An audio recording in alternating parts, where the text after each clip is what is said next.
Hello everybody. I have no idea what this live is about. There is no purpose for this live. We're just here to chat and answer digital marketing questions, business questions, whatever questions you have. We're just here to answer those and have a great time. You need help with branding. I have filled out some of the pages, but where do I go from here? Okay, here are my suggestions. I know you're in the mentorship group. There is a whole entire branding video on YouTube. We did a branding live maybe 2 or 3 weeks ago in the mentorship. I want you to watch that video in full, okay? You said you filled out some of the pages. What pages have you filled out? And you don't have to fill out, so I'm sure you're probably referring to that branding planner that's in the freebie vault in my mentorship. You don't have to fill out all of those pages in the branding planner. It's just a very helpful like branding workbook. And I have not filled everything out in it, but it's very useful for me. And then I have them like hole punched in a binder to just have on hand. And things can change. Remember, like certain things in your branding can change. And then you're also, you said, kind of stuck on having a new page and posting.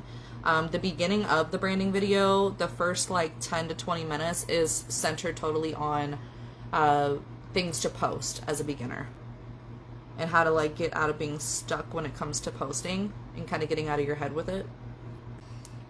I'm trying to promote my YouTube more because a lot of people really love those videos, but they literally just have no idea that I had a YouTube channel. So that's why they say like you need to talk about your business, because people aren't going to assume like, oh, she sells DBA, or oh, she has Facebook products, or oh, she has a YouTube. They're like, what?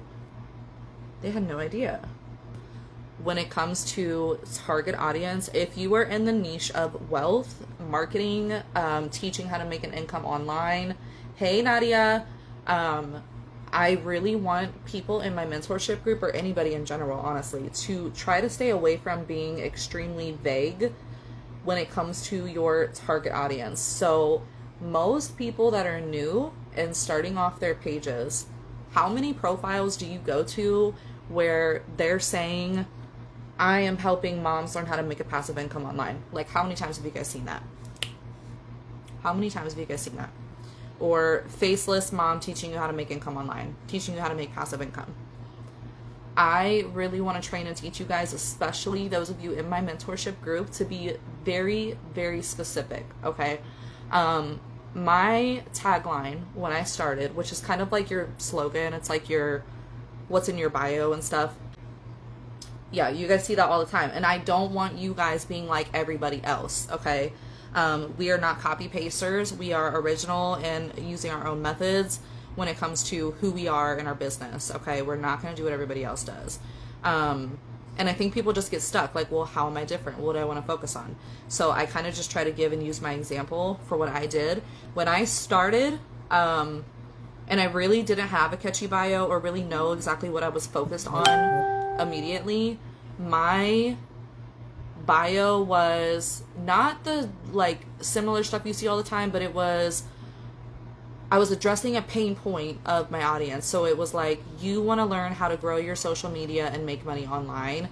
And then under that I said, I'm here to help you learn how to learn actual marketing, or learn how to do that. And then I had a arrow pointing down, and then it was like, go grab my free Canva book or whatever. Now that I've really when I went through the branding module in DBA and got really, really specific into who I was talking to, my tagline now is marketing on a minimal budget, okay? And how did I get to that point and figure that out? So when it comes to kind of figuring out your branding and what you want to be geared towards, first of all, one thing that I always talk about in preachings are always going to evolve and change in your business. And so when I started back in April and even May, that whole month of May, thank you, babe.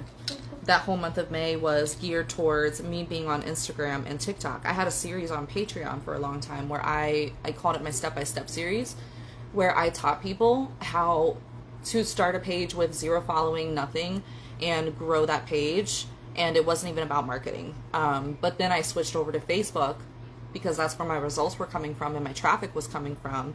And then I started focusing on making my own book and then my own product line geared towards Facebook marketing. So I had to kind of shift everything that my focus was on my business. Now, my focus has always been kind of tied into my story. So when I started, UBC was the course that was going around all over the place. And I genuinely could not, even on a payment plan, afford to get UBC. I couldn't afford it on a payment plan. I didn't have somebody to spot me the money. I don't have credit cards. Like, I was not in a position. But instead of me saying, okay, this isn't for me, I can't do this because I can't get UBC and it's not possible, I was like, no, I'll be damned.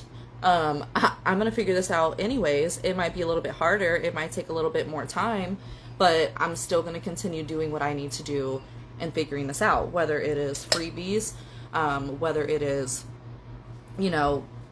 smaller cost guides, if there's a bundle somebody has on sale. Freebies are always going to be easy to find because people are always wanting to grow their email list. So they're not going to be as great as if you can afford a course. Like, I wish they had DBA when I started. I would have snatched that up in a heartbeat. But they didn't have that. So I had to kind of get my own guides and work through that information on my own. We didn't have people offering mentorship the way that you see it now. Since I started and I was not able to buy a course, my goal became showing people how to do it with a minimal or smaller budget for the girlies that have overdraft bank accounts and they want to go and sell a couple things on Facebook Marketplace or Mercari to earn some money to buy just a guide, not even a course. So anyways, what I'm trying to say is that one of my things I was focused on in the beginning was kind of doing and starting digital marketing for the underdogs who could not afford a $500 course, and being able to say, hey guys, this is possible. This is how you can do it, and you can follow in my footsteps. And obviously my shift happened in June when I became focused on Facebook. And so I started to tie that into my tagline. And so when I sit here and tell you guys things are always changing in your business and you will make shifts, your tagline might change, your focus, your platforms you might be on might change, so on and so forth. But you can tie your story into what your tagline is. So rather than you being like everybody else and saying, oh, I am helping moms or single moms or moms in general get out of that 9 to 5. And, some people don't want to quit their job. Some people don't want to do this full time. That's too intimidating for them. And that's not a bad thing. Some people want a side hustle that gives them a couple $100 extra a month to pay towards their credit cards and pay off debt, or have it as fun. Like, everybody has different goals. So yeah. So I want you guys, when it comes to branding, again, I have a whole branding video. It's like 50 minutes long on my YouTube. You can easily go in the link on my profile, and under my picture and my stand store, there's a little YouTube icon. You can find my YouTube there. When you think about branding, one of the first things that you should do is really sit down and write out a couple things when it comes to your story, your branding story. What led you to digital marketing? What made you want to start your own business? What is it in your life specifically that you are tired of? What hard things have you overcome in your life? Maybe you've kicked cancer's ass. Maybe you've went through a loss. Maybe you've went through trauma, a lot of trauma, or whatever it is. What things have you went through and overcome in your life? What are the key features and points of you and your personality? Even if you're introverted, even if you're, Jess is here. I was having a conversation with her earlier about, some people come to me and they're like, I just feel like I'm boring. Like, I feel like I don't have things to offer and present. And it's like, you not having a crazy chaotic life or identifying as so many things is something people can relate to in itself. You know what I mean? Like, I'm an introverted person that is a homebody. I don't go out of my house and go to social events, and like, I like to sit at home and cuddle and take naps with my cats and just show up. That's what Jess and I earlier were talking about, is just showing up as yourself and being authentic. And however that shows up and whatever that means for you is going to become very visible to people watching you. And it makes you become very, very relatable in what you're speaking about. I think that a lot of people really just get scared, and it's not even that they're scared about the business part or failing.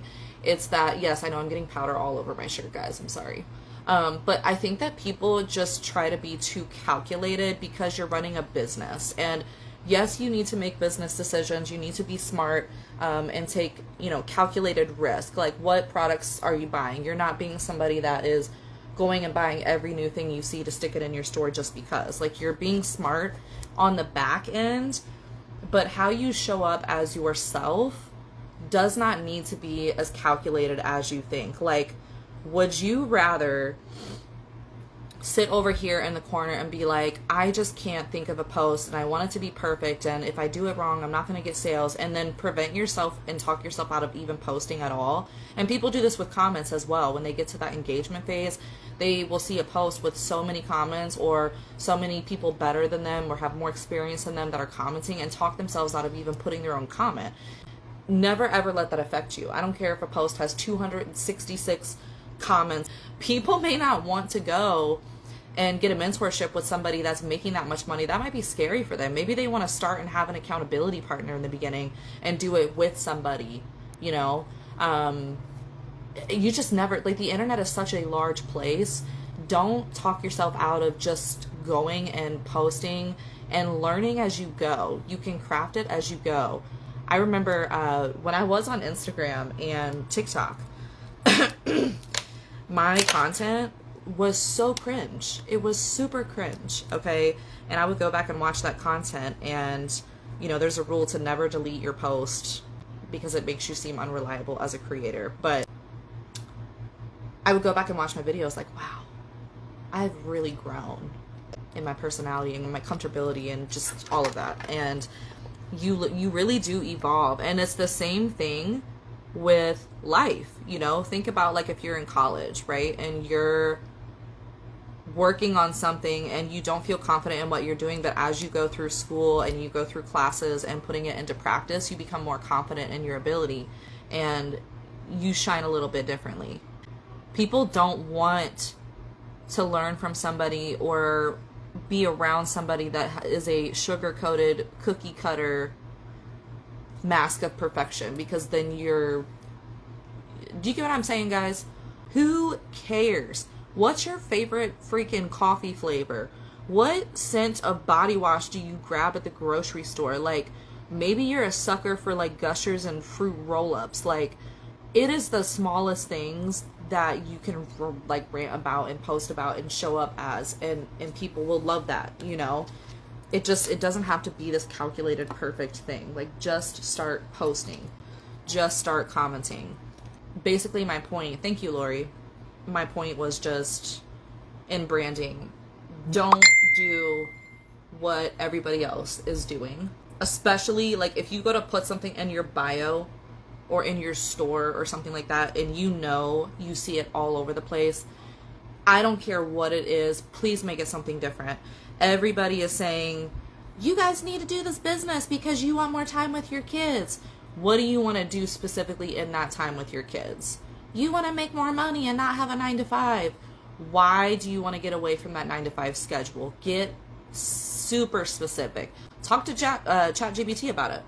And be like, hey, Chat GPT, like, Chat GPT can be your business bestie. Just don't copy and paste things. Reword it to where it sounds like you. Hey, Chat GPT, I'm out here struggling in the digital marketing trenches. I'm trying to come up with a bio.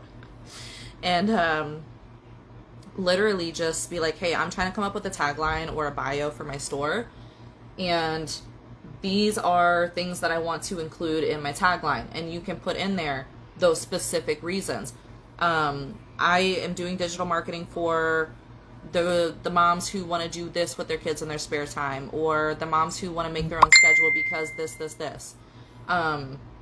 And then ask it to create and formulate a tagline for you based on that information. And sha-la-la-la-la. If you are in my mentorship group or working with me somehow, I will not let you guys have a bio that says helping you leave your 9-to-5, helping single moms make income online, helping moms make pass, like, no.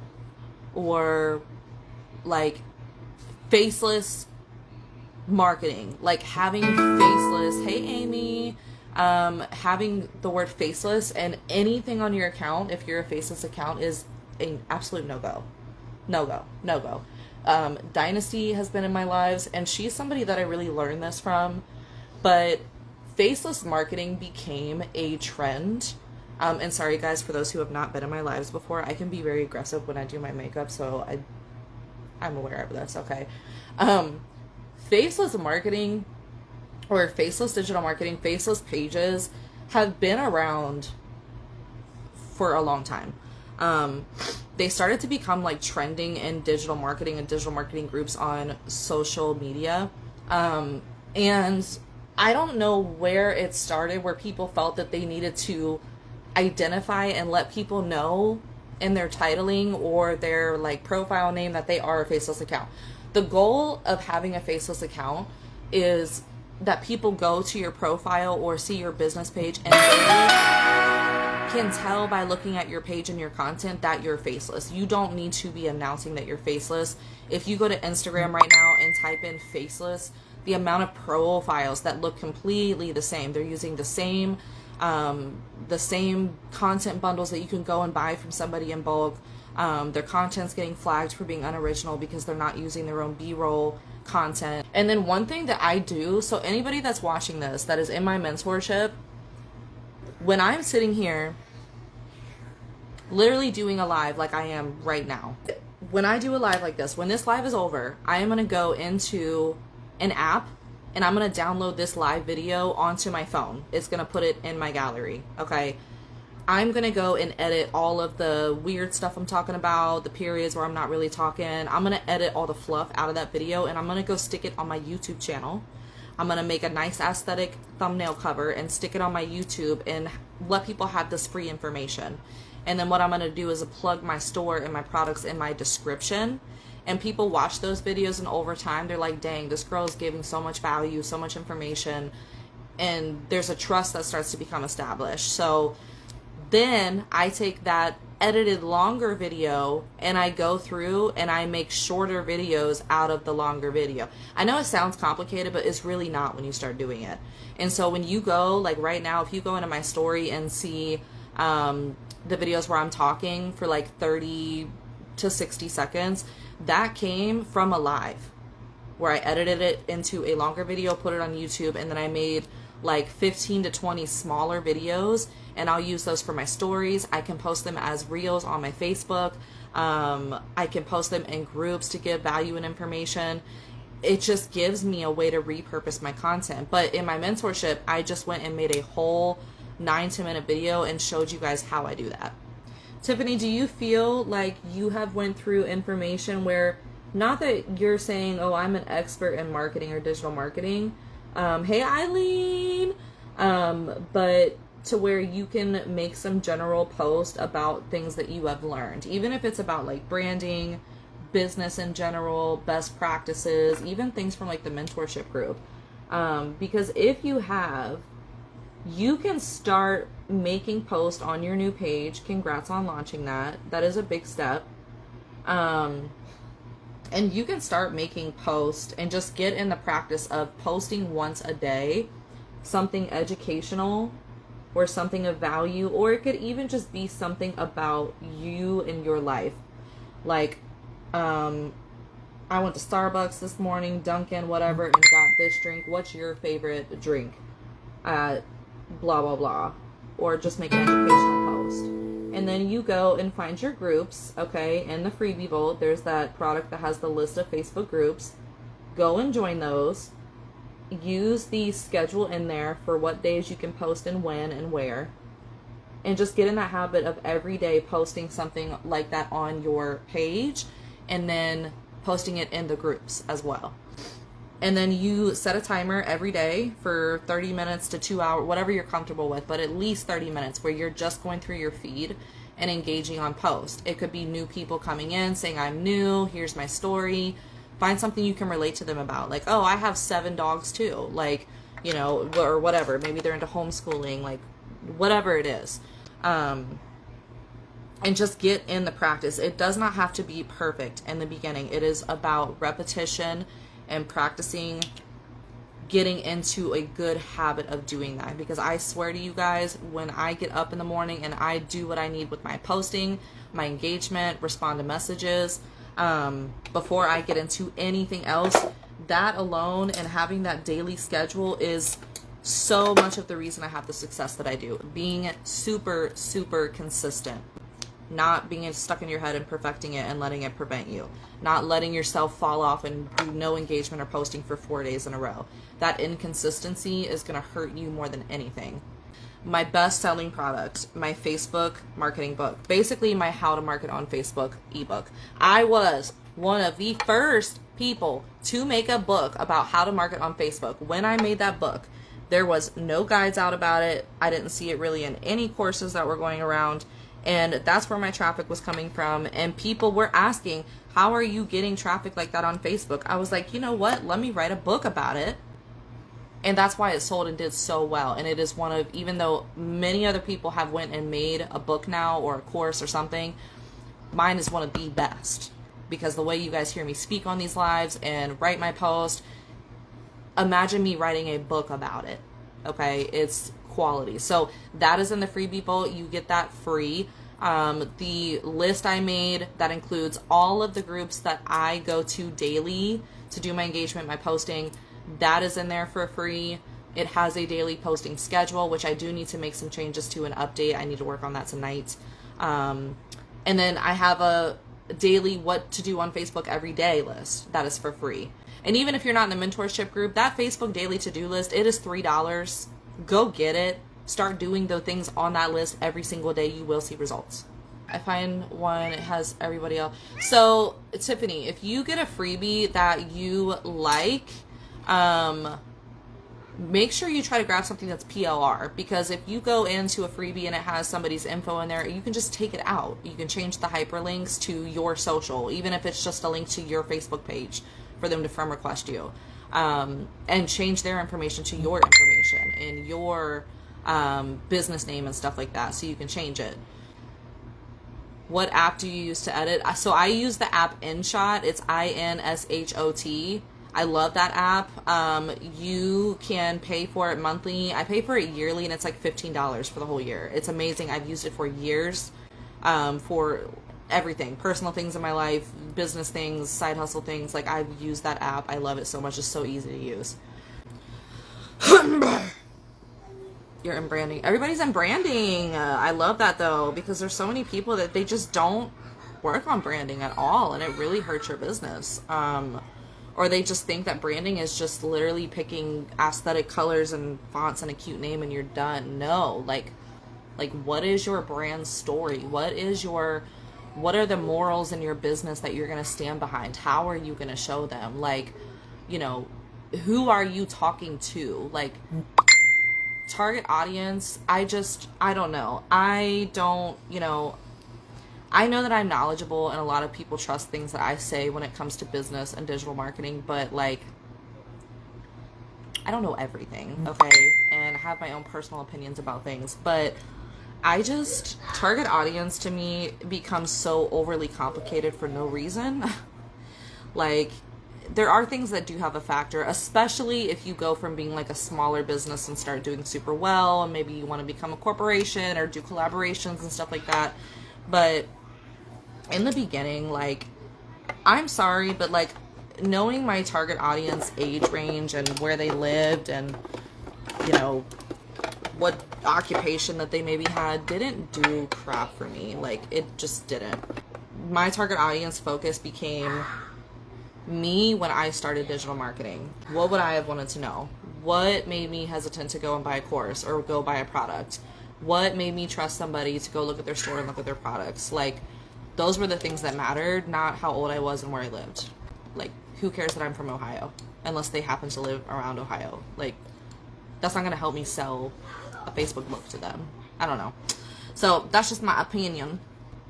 If you have a post that is not selling anything, has no links, nothing like that at all. So like my post where, for example, I have a post that I did today that is talking to you guys about Facebook groups and how I've made money in a week by growing a Facebook group and offering a lifetime promo. And I'm not selling anything to anybody in that post. So I will go into every single group that I have and post it in there, because it's not promo. Now, you cannot offer freebies freebies are considered promo, even if they're free. And some people get upset about that. But here's the thing. Freebies, the purpose of a freebie is not usually to just be kind to give away a freebie, okay? The purpose of a freebie is to grow your leads list that is usually connected to email marketing, and just grows your lead list. So if you broadcast an email, if you have it set to them for them to get an email flow, even if you don't have email marketing set up, you still are collecting a lead. And so that is considered promo, even though they're not buying something. If you make a post and it does not have links, it is not selling anything or connected to any social media, like, hey, here's my Instagram, my TikTok, post it in every single group every single day. If you miss a day, that's fine. I'm not going to be like a hard ass and be like, oh my God, you guys missed 1 or 2 days. Like, your life and business is over. Like, but it's just that habit and repetition. You get up in the morning, make a quick, simple post, an engaging post. But just following the rules with promo when you're promoting. If you're promoting a product. Some groups, I don't want to make this too complicated, but like some groups I'm in, they don't like me leaving that line at the end of an engagement post where I'm like, feel free to friend request me if you want more free tips, because they know it's leading people over to me, and that is kind of promo to them. So some groups, I just remember that or write that down on my list with group stuff, and I don't include that last line there, but I still put that tip into the group. But you can post those every single day. Some groups are better than others with actually approving posts. When you get in the habit of posting more and stuff, sometimes Facebook doesn't like it. And instead of putting it in post approvals, it puts you into potential spam. And not everybody in their group checks spam. I check it every day in every single group that I mod or lead in. I don't know why people don't check it, but they just don't. So some posts or some groups, I have like 12 to 13 pending posts in there, and I will stop trying to send posts through there. But in the beginning, like, the biggest thing that I feel like burns people out is just trying to do everything at the same damn time. Why? Like, I had nobody that really told me not to do that, but I didn't do that in the beginning. I was like, hey, Ange! My bestie here. My bestie is here. My bestie is here. My bestie is here. My bestie is here. I feel like in the beginning, just learn. Like, why are you going to try to launch your social media on top of setting up a store, on top of trying to learn in the groups while you're learning in a course, while you're learning in a mentorship? Like, that's so much, and you're distracting yourself from really not even like taking the information in, because we can multitask, but how much are you actually retaining? And then you wonder why you can't remember what you learned in the chapter about branding or the module about, target audience or marketing or whatever. Like, you're like, why don't I remember this? Because you're trying to do 17 things at the same time. So that is why I'm so big on that first step, is you are purely learning to just absorb it and take it in and retain it. So I get this question a lot when it comes to marketing on Facebook, as far as people wanting to make a separate page. And by page, I don't mean a page that people like. And the reason I don't do that is because it's harder to get into groups. There are groups that don't accept pages coming into them. So it's better to have an account, in my opinion. It can work with a page, but you just have to accept and understand that there are some groups you're not going to be able to get into. I made a separate account for that reason, because my Facebook page, I don't have a problem with people knowing what I'm doing with digital marketing. I don't really give a shit. I do, in the sense that I don't want to bug people, because like, they're not my target audience. Like, I have people I know, they're not going to care about digital marketing or buy something from, like, it's not going to pertain to them. I grew up in a very rural county, like, yeah. So, but it was getting annoying because there are people that I wanted to keep in touch with or see what's going on in their lives, and I couldn't do that without seeing all the digital marketing stuff. And then I would have people in digital marketing groups that liked what I was doing friend request me, and I hate saying this now, it makes me so upset with myself. I would decline the friend request because I was like, they're not personal friends and family. But then when I got more involved in Facebook marketing, I'm like, why did I do that? But now I have my own account for a business that I can, like, the goal is to friend request and get people to follow me and send me friend requests so that I can promote and talk to those people.